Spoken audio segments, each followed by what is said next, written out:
right, ladies and gentlemen, thank you for joining us on episode 17 of Bullish. Remember, anything that we discuss is not individual investment advice. Past performance is not a guarantee of future results. Stenger Family Office and its clients may hold positions in some of the stocks discussed. For a full disclosure, visit stangerfamilyoffice.com. I'm Sam Hardy. Joining me as always, we've got Nick Stenger, producer Owen. We are Stenger Family Office. For the past 43 years, it has been our mission to deliver clarity and confidence to help secure your financial future. As you know, we've been having some amazing guests on, industry leaders, and today is no exception to that. So before Nick introduces her, Marta, I just want to say thank you. We are thrilled to have you on Bullish. Oh, it's my pleasure. Awesome. All right. Marta Norton, CFA, Chief Investment Officer of the Americas at Morningstar. Welcome to the show. Thank you. Great to be here. Marta, you went to college right down the street from here. We're filming in Naperville. You went to Wheaton College. Is that correct? That's right. How'd you end up at Wheaton? My dad actually teaches at Wheaton. So he was there when I was heading to college, and I was looking at a lot of different options. I had my eye on University of Chicago as my top choice, but I got a lot more money from Wheaton. So the financial package was convincing at that time. Yeah, we were talking before the show. Half of our staff went to Wheaton. Yeah. I actually did a year there. Okay, that counts. Didn't make it very long, but I did go to Loyola after that, so I ended up downtown. Yes. But great school right down the road, and we get a lot of great interns from Wheaton College. I believe that. Some very good ethical people, I'm hoping. 100%.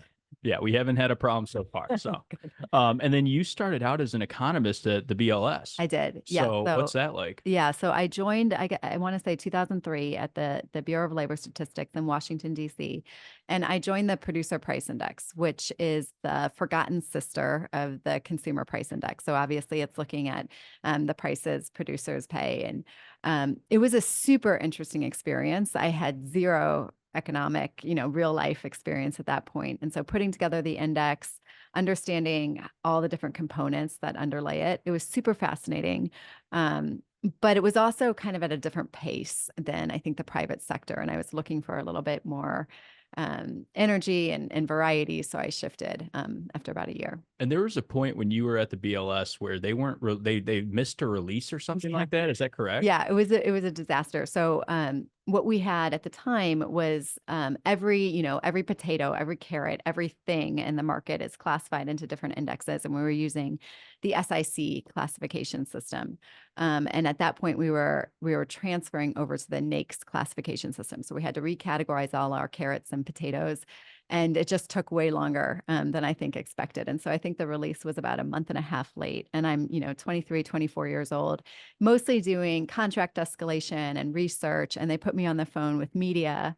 And so I'm getting all these calls from all these journalists who are trying to figure out where the PPI is. And they could tell I was, very young, didn't know what I was doing.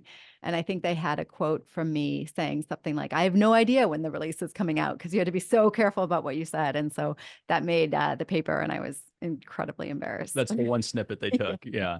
Classic. So after the BLS, you went to Morningstar, where you're at now. Well, I had one short stint. I actually went into economic consulting between the BLS and Morningstar. I was there for about a year and a half. Okay, awesome. So after the consulting gig, ended up at Morningstar. Right. What's Morningstar like? For all the people out there that aren't aware, I'm sure there's not too many, but tell us about Morningstar. Yeah, so of course, Morningstar gets its start in Chicago, 1984, by Joe Mansueto. And the idea then, the mutual fund industry was really just developing at that point. And so his aim was to help individual investors make good investing choices around all the mutual fund options that were out there. And what he was essentially doing was taking what was at that point a robust industry of stock analysis and applying it to the mutual fund space. So having a very fundamental review of the different mutual funds and helping people kind of look forward and understand how are these strategies going to behave going forward. And that was a real innovation at the time and met a market need that was just huge.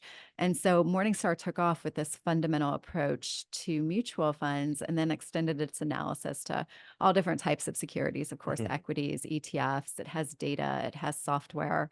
And then I'm on a lesser known side, but a pretty big, meaningful side of Morningstar, which is its investment management capability. And so we manage, I want to say, in excess of $250 billion in AUM and AUA. And we create portfolios that are mostly sold through the advisor space. So advisors can use them for their clients to meet their clients' objectives. So are these SMAs, ETFs? What's the structure typically like? There are some SMAs. So we have equity SMAs that leverage Morningstar's equity research capability. But we also have a whole range of model portfolios that are a mix of Morningstar's own mutual funds or ETFs or some combination of the two. We have direct indexing. So it's kind of the plethora of options that are available to advisors you can find within the Morningstar ecosystem. Yeah, when I think about Morningstar and the brand there, to me, it's one of the most trusted names in finance. And I think a lot of people go to Morningstar, they know I'm going to get great research, I'm going to get great data, and I'm going to get all the facts. There's no messing the numbers up and kind of goofing with things on the asset manager side. Not that that happens, but back in the day, that was a huge concern. Yeah, yeah, absolutely. I think Morningstar has this investors first value system. In fact, it's such an embedded value system that as we're making decisions around different business strategies or products or whatever, it's almost inevitable that at some point in the conversation, someone will say the investor first option here, like what we ought to do on behalf of investors is X, Y, and Z. So it really is a touchstone for people.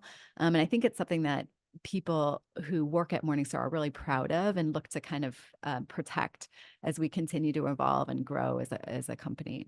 So, Marta, let's jump in here to some of the content that we've got put together. And I want to start out with a pretty complex topic. I think a lot of people don't really understand this. Yeah. And one of the things you're good at is breaking down some of these topics. You guys wrote a lot about this. I think most recently about the Fed's balance sheet.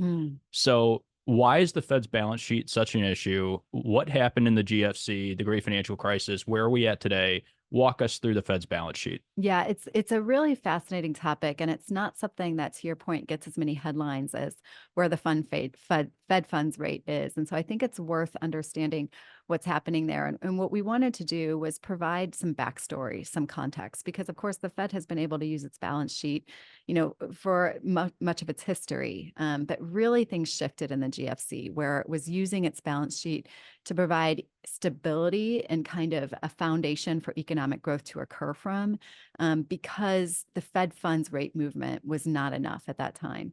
And so what the Fed did at that time was become an active participant in the market and start purchasing bonds in the market to create, some sort of cash flooding the market and kind of take some of the bonds out and provide some demand for that. And it moved in tremendous fashion. So where its balance sheet was, big, it was, it's the Federal Reserve of the United States. It wasn't nearly as big as it became. So you can see from this graph, we're just looking at the impact on bank reserves here, but you can see where bank reserves were at the end of 2007, and then see how significantly they grew by the end of 2014. So just a tremendous expansion. And the thing about the Fed balance sheet is that it's not just kind of something that's impacting how the Fed's balance sheet looks like, but it's also impacting the real economy and what banks are doing and what reserves they have at their fingertips. So it's kind of like, it's kind of like the ball that pushes all the other balls along from a perspective of kind of the economic balance sheet, more broadly for the U.S. And so one of the things that's happening right now, the Fed has engaged in continued buying. So of course, COVID was another instance where it just really massively pushed into the market to stabilize the market. And it actually did. It had a tremendous effect. But now the Fed's balance sheet is this behemoth amount, and the Fed needs to begin doing the reverse. It needs to begin to allow these bonds to roll off its balance sheet. And so it has for the past few years. It doesn't actively sell them. It just doesn't, it just, lets them mature and fade off the balance sheet. And now it's at the point where it wants to slow that roll. And so the last time it was kind of adjusting its approach here was in 2019. And at that point, the Fed, and I guess with the benefit of hindsight, did not move quick enough to slow its roll. And you saw overnight rates spike. So the bank, the rate at which banks are lending to one another. And that was really disruptive. And so now the question is, how are they going to avoid that same kind of disruption this year, because they're entering that same period? So in '07, and if you go back to this chart here, in '07 there were about $33 billion on the Fed's balance sheet. And then at the end of 14, it was roughly 2.4 trillion. Today it's 7 trillion. Right. So let's go back to '07 and kind of break this down. Tell us how rates used to be set back in the day Yeah. with the open market, Yes. and we had scarce reserves, and then Yes. we kind of moved to an abundant reserve model today. Yes. So the Fed kind of looked at the prior period as a limited reserves market, and it could adjust behavior just by adjusting its Fed funds rate. But that as it begins to explode its balance sheet, it can't have the same impact. The marginal impact is not as big. So it has administrative rates that it uses that are really more closely related to interbank lending, and it will adjust those particular rates to try to keep balance on what the Fed funds rate is. So it's controlling its Fed funds rate by adjusting its administrative rates. And so that's a meaningful shift. And what it has to do now is it moved from limited reserves to ample reserves, and now it's in an abundant reserves. And none of these are technical terms. These are all just very descriptive terms that have no actual math definition behind them. And what it wants to do is get to a point where bank reserves are plentiful, but not at the level at which they are today. And so it's scaling back from this abundant reserves, and there's no real estimate as to when do you get to ample reserves. And once you move out of ample reserves, that's when you start to risk a spike in the overnight rates. But without having clear targets of what that is, it has to look at kind of the behavior in markets, what kind of reserves are in banks, where the money market activity is, what kind of reserves those have, and try to piece together the right level at which to stop rolling bonds off the balance sheet. And its most recent announcement, I think it was last week, it said it's going to slow what it's doing on the Treasury side. And one thing that you'll notice, especially as we're entering this easing or slowing of quantitative tightening, is there's a lot of communication around it. When the Fed wants to do quantitative easing, it does it as a surprise factor, and it pushes the market really hard because it wants to give that market that surprise euphoria. But when we're in this era, it doesn't want to make any surprises at all. It wants to really translate and make sure everyone knows what's happening so that the markets can adjust and the economy at large can adjust to Fed behavior. Yeah, it's turned the Fed meetings into a Super Bowl every couple Yeah, months. it's like a celebrity event. It is Yeah, a I mean, celebrity event. in the '80s, you had Volcker would they would do their rate cut or their rate hike. Yeah. In that case, it was hikes, and then they would tell you like 3 months later what they did. Yeah. And he never, I mean, did a couple press conferences, I think, back then. But how come it's become this insane event where all eyes are on the Fed? Is that bad? Is that good? Does it matter? I think it relates to how surprised the Fed was by inflation a handful of years ago. If you recall, the mantra at the time was transitory inflation. Which they got right, which- obviously, right? Yeah. And some people are very defensive about that. They're saying it is transitory. It's just, this isn't like a new regime or a new era. This is a handful of years. But still, it wasn't nearly, the Fed should not have been dismissive as it was at that time. And so I think because it got that call wrong, it's trying to follow the data extra closely. It's not trying to have some sort of policy from which it's operating, some sort of forecasting framework from which it's operating, but it's instead trying to follow the data to the exact. And so because the data month to month bounces around and the Fed is watching the data, now all market participants, even more so than they used to when I was at the PPI, are watching the data. And so that makes, I think, emotions run hot. And there's also, frankly, varying probabilities of what could happen. Could we go into a recession? Is that still an option? Or are we going to be in this kind of tail of longer inflation? Where are we going to be? And I think that uncertainty is also making the Fed meetings all the more exciting. Were you in the transitory camp, or were you guys kind of ahead of it saying, hey, watch out, inflation's coming? Well, I would say we were somewhere in between. We were not in the transitory camp. I was not in the transitory camp. There were a wide views. But what we really were focused on is if the Fed is wrong, because we're not going to be right on inflation, and neither is the Fed, frankly. But what we want to know is how do we protect portfolios against the range of options? And if the market is only pricing in transitory inflation, then that's a real risk to portfolios if that proves not to be the case. So what we did, and what was this? We're talking about 2021, I believe, Yep. that stretch. So in April of 2021, we took a look at our portfolio positioning and how portfolios would behave if inflation proved to be far more sticky and higher than people anticipated. And we had already had a value tilt in the portfolio. We favored international.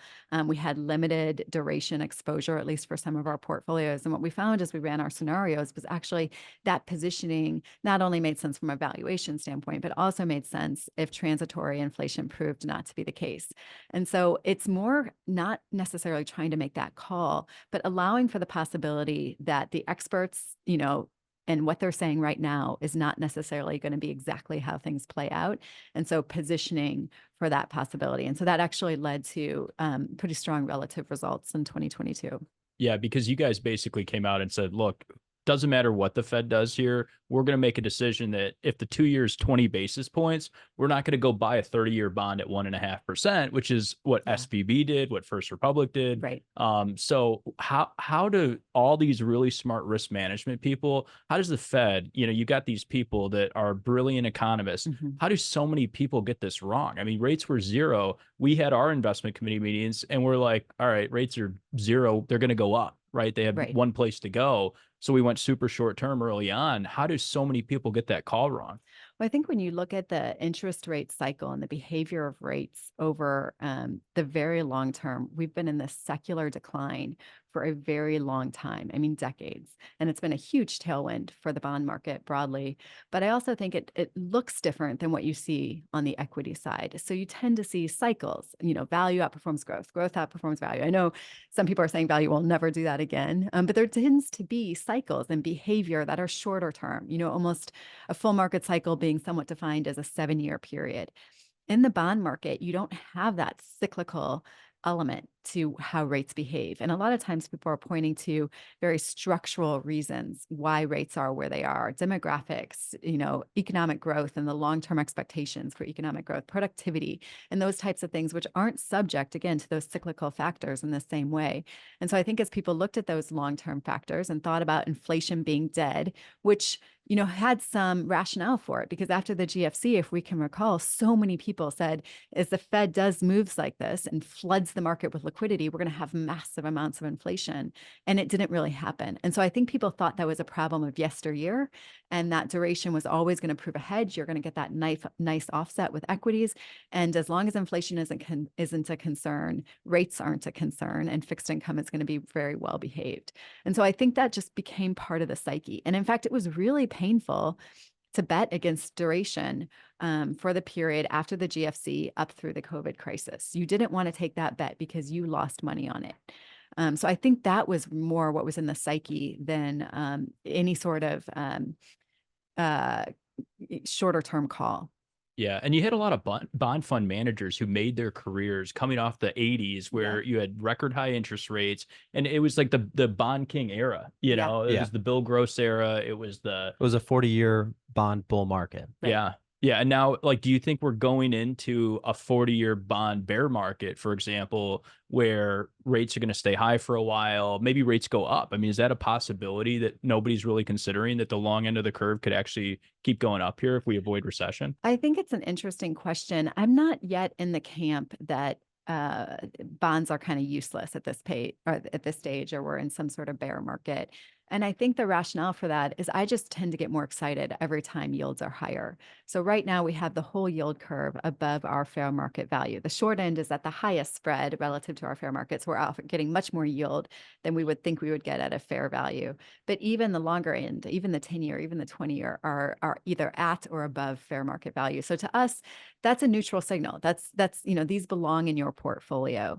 And I also think we have to position for the possibility that while there's the chance that we won't get a recession, and that certainly seems how the data is trending, it is still within the realm of possibility. And if you're going to have a recession, you're going to get a lot more protection at the long end than you are at the short end. And so I think the danger is just jettisoning things altogether from your portfolios and thinking they have no utility.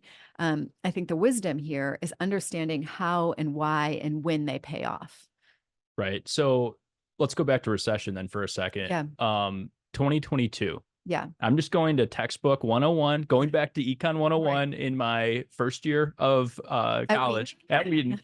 And I remember that a recession was defined as 2 consecutive declining quarters of real GDP, Yeah. which happened in 2022. Right. How come nobody said, hey, this was a recession? Well, I think it wasn't painful enough. And there were there were enough things going on, especially for the consumer, that were in the consumer's favor. So think about the massive amount. I mean, it's hard to talk about that period without getting personal. I mean, just the amount of spending that we weren't doing as a family was remarkable. Our financial situation, in fact, most people's financial situation got a tremendous boost during that period. That's a really rare thing. I mean, it's kind of a once in a lifetime thing to have so many people having a forced saving habit. It changes so much. The excess savings are still dwindling down from that period because not only were you not spending, but then, for some households, there were government infusions, government payments that further put them in a better position to spend. And so I think the consumer was a real winner coming out of the COVID crisis in kind of an unanticipated way. I mean, this was not a business cycle slowdown. This was a deep freeze, and that's an entirely different thing. And I think that's why transitory inflation proved not to be transitory. It wasn't the normal forces that you would look to for an economy weren't in effect. This was a deep freeze followed by like this slow thawing out. And supply chains were snarled. There were so many things that were distinct from a typical business cycle. The idea that you could just apply business cycle rules to that environment was just misguided. So you had some of the people make the huge mistake on the bond bet, right? Yeah. And they said rates aren't going to go up. We're going to buy the 30-year bonds. And now that's been obviously a huge mess. TLT's down, 50% from the all-time high. So then on the other tough go. Yeah. And then you have the people on the other side of the equation that made the mistake on equities and they went super bearish. And they said, all this COVID stuff, everything that's happening, it's going to destroy the economy. A lot of people said we were going to end up in a recession last year in 2023. Never happened. A lot of those same people said 2024 would be the year. Obviously, a lot of baseball left to play. But I think one of the things that people got wrong on the equity side was, hey, all these people have a 2.5% mortgage. You can raise rates to 25% and they're still going to be in their house. You've got all these businesses that have extended the maturities on their debt. So what did people get wrong on the equity side? Do you think people went too bearish because they used that same old school playbook for this environment that's just so radically different than the 70s and the 80s was? Yeah, I think it was the old school playbook. And listen, I think it was a risk. And the fact that it didn't play out doesn't mean it wasn't a risk. So I think it was right for people to be aware of it, but to put all their chips, shifting heavily into fixed income, what was happening at the same time, fixed income had a historic sell-off in 2022, but equities, were also suffering pretty meaningfully.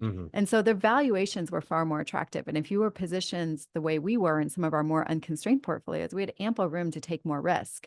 And so we were actually adding to equities over the course of 2022, which really helped our performance in 2023. And I think there's a lesson there. I don't think valuation is any sort of timing indicator. In fact, we are often wrong. When we rely too heavily on valuation, we miss out on some of the market gains.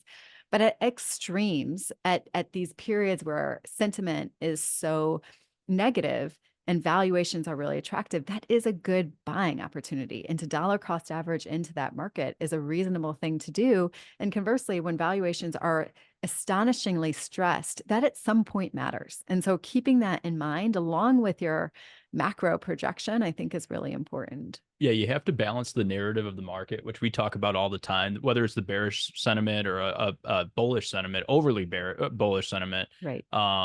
Versus the math. Yes. So, all right. So let's talk Fed then. Are you in I love Jerome Powell. I think he's doing a great job. Are you in the camp of Powell should be ousted? Where do you fall on the spectrum here? I'm annoyingly not dramatic in my view on Powell. There's no in between. You have to pick one of the sides. Frankly, I don't like the perspective where people are like, Powell's an idiot. Like, he's such an idiot. What an idiot. Because they play it every which way. When you hear those commentaries, you heard a lot of it actually last summer. Like, how can they continue hiking? Like, this is the dumbest thing ever. We're clearly going into a recession. We didn't go into a recession. Actually, now people are talking about the rate hikes not being constraining enough on the economy. So clearly, if you had that view, then you should change your mind because the evidence hasn't borne that out. But instead of changing your mind, you just switch the narrative and you start projecting on what the Fed should do today. I think Powell's always going to be at a disadvantage because he's always going to be wrong in the precision. He can only get the direction right. And so there's going to be a lot of Monday morning handicapping on the precision. We do it every week on the show. We always talk very highly of him. I'll admit that. We love you, Joe. But the direction is what's more important. And so I don't think he's necessarily wrong, but I think there's a good chance at some point he's going to get some of these things wrong. And that's just the way it's going to go. Yeah. And it is interesting because the Fed is so powerful and people, I think people haven't realized this, that it's almost like if the president's not being fiscally responsible, if Congress isn't doing their job and like slowing down some of the spending, and maybe they have to raise taxes, for example, Right. They don't want to do that in an election year. We'll just print the money and make it out of thin air. It's the Fed's job, in my opinion, to come in and say, hey, like, we got to raise rates because you guys are printing all this Right. money into the economy. So who do you blame for some of this? Because it's happened under Trump. It happened. It's continued under Biden. It's been throwing as much money as possible into the economy and seeing what happens. Is it the politicians who should take some of the blame here for not getting to a balanced budget, for not getting deficits under control? Or does it not really matter? Can you just say, oh, we'll be the next Japan and we'll have massive deficits and we never have to cut spending? Yeah, it's an interesting question. And what I will say before I give my view on that is that I don't think it necessarily matters for how people invest today. And I think one of the biggest mistakes people make, and I hear this especially for people who have very strong views on politics or whatever, is they translate their views to their portfolios. And I can't think of a worse thing to do. But that said, I mean, there's no question that there's a spending problem in the US, and it's a universal problem, regardless of party. We know we have an entitlement problem, and we know that potentially that COVID spending, though it was really good for the consumer, I mentioned the consumer being a real winner, it's created a long-term problem that we have to try to address. And saying no to anything is seemingly very difficult in the US. But the one thing that is kind of a counterbalance to a doomsday scenario around the spending in the US is regardless of what the US has done, it still remains the best house on the block. And so that offers the dollar protection. It offers the US Treasury market protection. That you can't forecast that. You don't know exactly how those things are going to play out. But I think it's dangerous to apply a doomsday scenario to the current moment. So the consumer's been strong for the past couple of years. Obviously, a lot of the excess cash is getting spent. It's getting burned off. People are realizing, hey, I've got 50% more cash in my bank account, but also everything costs 50% more. Right. Do you see a weakening in the consumer yet in the data? Do you see it when you're out and about? Do you see some of the warning signs, or does it still seem like the consumer's pretty strong? I think the consumer is strong, but weakening a bit. So one thing that we take a look at is that excess savings. And it's very hard. It seems like it would be an easy thing to calculate, but it is actually hard to know exactly when those excess savings from COVID will be depleted. But they're certainly on the downswing. So I think that is something to watch. You start to see credit card delinquencies tick up. The problem is that they're coming from such strong levels that you're not going to see, in my view, immediate deterioration. Our general expectation is slow down, not collapse. And so I think we see that in the numbers. There's also what a lot of folks have talked about is this bifurcated consumer market, the lower end consumer versus the higher end consumer, and being in entirely different places right now. So I think it's not necessarily going to be a uniform experience across the US. But as long as the labor market remains pretty strong, I think the US consumer, for both lower income and higher income, at least remains in a protected place, if not a place of strength. Yeah. So May 3rd, we had this is Wall Street Journal. US added 175,000 jobs in April. They said it was a slowdown. We ticked up to 3.9% on the employment front, Mhm. which is not that bad. Right. But is there a risk that we spike up to 6-7% unemployment? I think that's the question. I think 6 or 7% would be a pretty. I don't really get there mentally in this environment, but I think if you start to see unemployment ticking up 4.2, 4.5, I think that would be really rattling to the market because there is this expectation that the soft landing has already occurred. And if you start to see unemployment hitting those levels, you might realize, oh my goodness, we haven't landed at all. We still have to wait and see how this plays out. So if we do get to 4 or 5, or we get to even over 4, Yeah. do you think the Fed says, okay, wait a second, we've done our job now. We may have to do a couple cuts, which, by the way, didn't Schwartz brought this up, or maybe it was McGarrell a couple weeks ago, who said, even if the Fed cuts, we're still cutting for 5.25. Right. Yeah. You're So, still at technically what we think is restrictive levels. Yeah. right. You know, one of the things that comes to mind for me as we take a look at this, and I guess over the past few years, the bigger surprise to me was not the inflation story. That made some sense to me. The surprise to me was how aggressive the Fed was. I didn't think it had it in him. I didn't think Powell could be that aggressive. I didn't think his buddies could be that aggressive. And in fact, they've taken rates to levels that a lot of people were freaking out about. And so I still have this view that Powell is a dove in wolves, clothing. And so my expectation is that as soon as the economy starts to show any sort of weakening, he's going to be right there to backstop it and start taking those Fed funds rate down. But again, seeing how aggressive he was, that was a big surprise to me. So potentially maybe he's got more backbone than I think. But my guess is if the economy starts to weaken, he's going to start to bring rates down. Do you think it would be slow cuts, or, and it was Dave who had mentioned that, and he brought it up too, where you kind of take the stairs up and then the escalator or elevator down? Do you think that's a scenario we might see if we see a weakening there? I think you could. I don't know if I put a high probability on that because I guess I don't put a high probability on a collapse. But if you do start to see a collapse, I think the rates are going to collapse alongside of them. And that's not necessarily only the Fed's doing, that's going to be the economy's doing as well, because the economy has its own forces of nature. In fact, Damodaran, the New York Stern professor, I'm forgetting the name of his blog, but such a powerful blog, actually thinks the Fed is completely inconsequential and thinks the Fed is following the economy and the markets, and that those will respond first and the Fed will follow suit. Yeah, more so to the 2 years. That kind of what he thinks. Okay. Yeah. So you're not building a bunker in your backyard I'm not and filling building it a with bunker. canned food. No, I'm Okay. not. Good to know. Yeah, I'm not either, for the record. I just started, but I'm going to stop now. So Yeah, you're gonna have a bunch of food you're gonna have to eat in a few years. that's all right. The boys will take care of it. Yeah. All right. So you guys did a great post. I think this was one of your blogs where you talked about some of the risks, right? And so you're not in the camp of complete collapse, but you're Right. like, hey, there are some cautionary points Right. ahead. We called the jungle. So I did a show last week called Welcome to the Jungle. Yeah. And going off the Guns N' Roses song. But let's talk about some of the risks. So It's pretty Israel. dark. Yeah.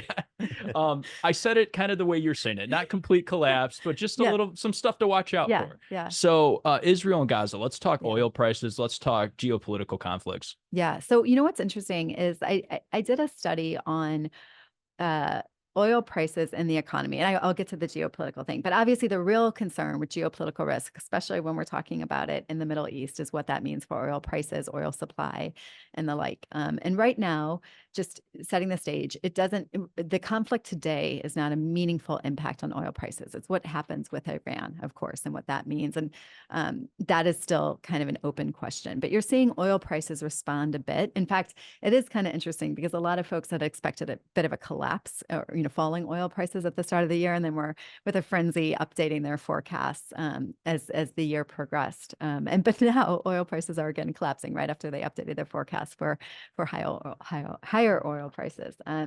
But what's interesting is that when you look at higher oil prices, they don't necessarily have the impact on inflation in the long run that you would expect, but they do tend to provide or create economic problems.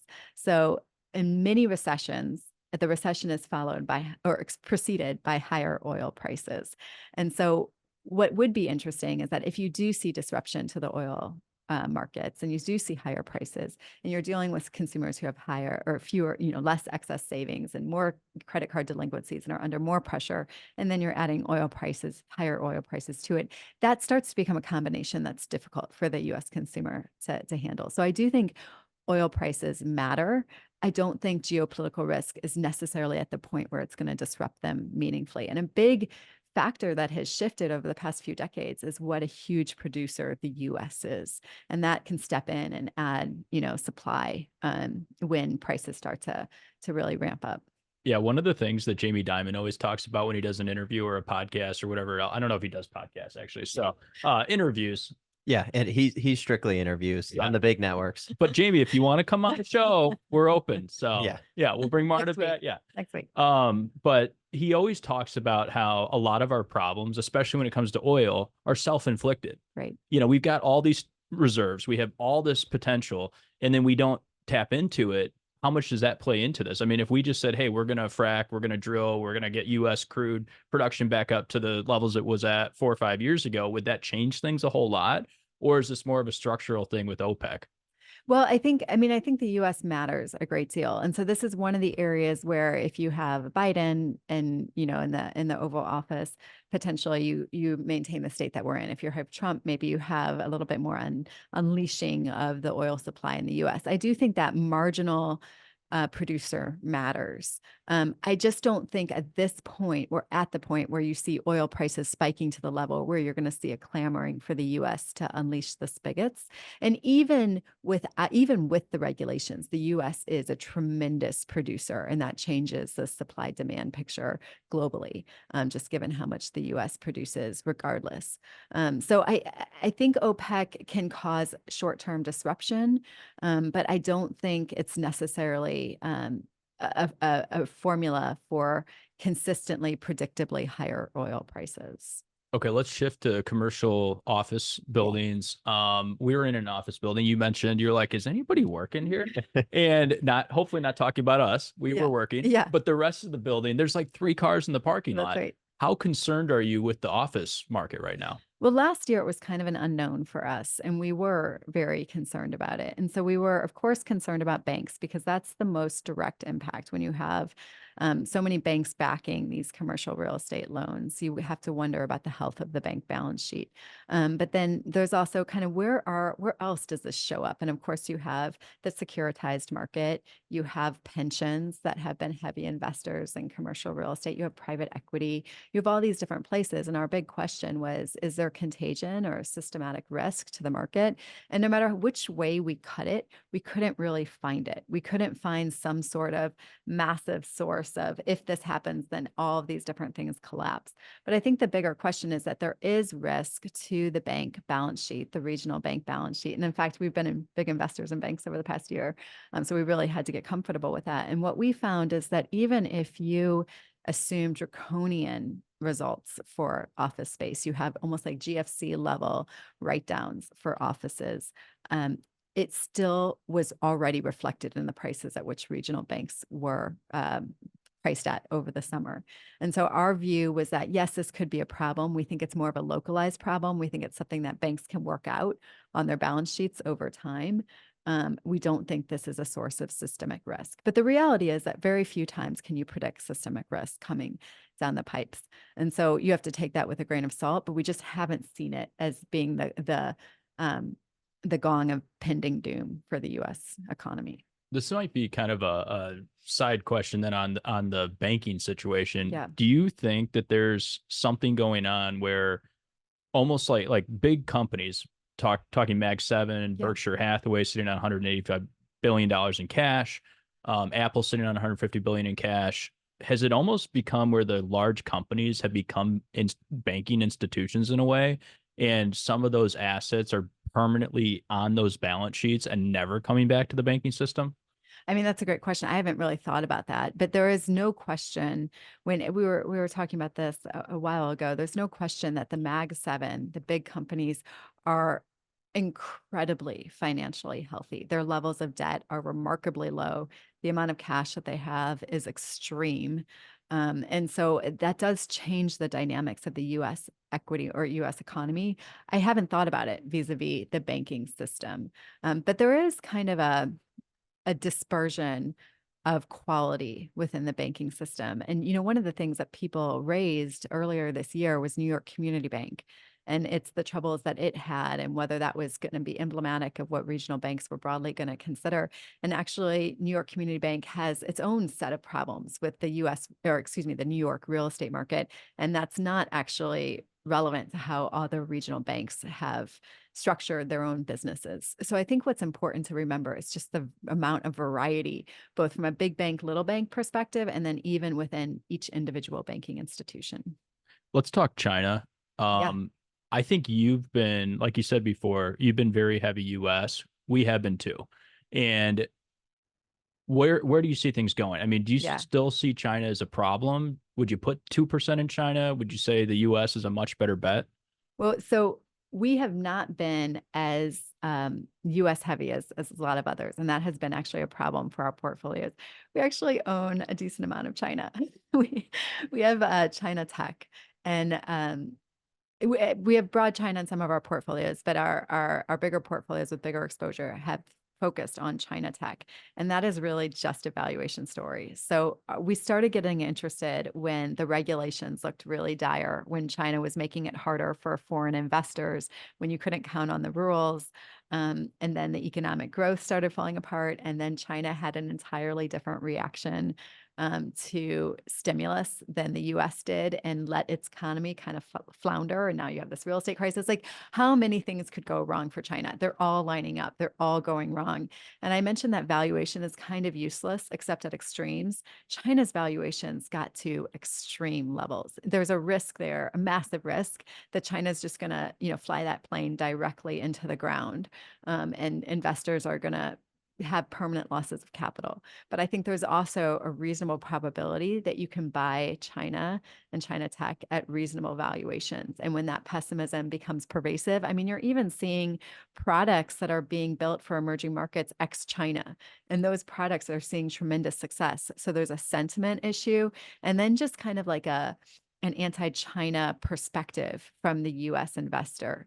And all of those things are lining up to us to mean that it's oversold. And in fact, you've seen China tremendously rally over this April period. So it's had this terrible experience. And then really over the course of April, it's rallied so much that its year-to-date performance is among the strongest.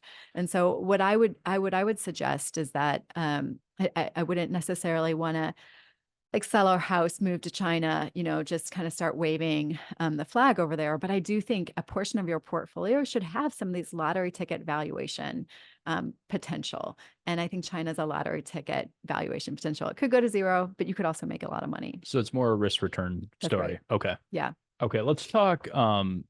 We already talked about the potential recession here. Yeah. But let's end on this part with risk of the political environment. We're coming up to the election, and we tell our clients this all the time: don't invest based off of who's in the Oval Office. Yes.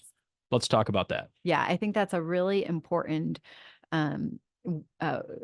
bit of wisdom to give clients. And I think the reason why is because we all feel our political, well, I don't know if everyone, but a lot of people feel their political views very strongly. And therefore they want to, create their whole life around their political views. And the reality is, if you look at the numbers, it's not even so much who's in the White House, but what's the makeup of Congress that matters. And even then, there's a whole lot of wild cards. And even if there are certain policies that are going to have an impact on the economy, they don't necessarily have an impact immediately. I think one of the few exceptions was the Trump tax cuts, which had an immediate euphoric impact on equity markets, far more than what people anticipated, or what maybe even the economic impact actually was. But generally speaking, policy decisions have long-term impacts on economic growth, but not necessarily immediate impacts on valuation. And just one more, on market behavior, and just one more anecdote on that point. I remember in 2016, the expectation from pundits widely was, if Trump wins, the market is falling off the cliff. We're all dead, and the market is dead as well. And it actually, after Trump won, the market rallied pretty meaningfully. And it just shows that you can't have these one-for-one perspectives on what exactly is going to happen. And so we did an analysis a few months ago that just looked at what mattered more, valuations or who wins the White House. And it came back resoundingly so that valuations matter far more than what happens in the White House or, with the election. And that doesn't mean that volatility doesn't start to rise before an election. It doesn't mean that it doesn't have an impact. It's just that it's not necessarily going to make or break your portfolio.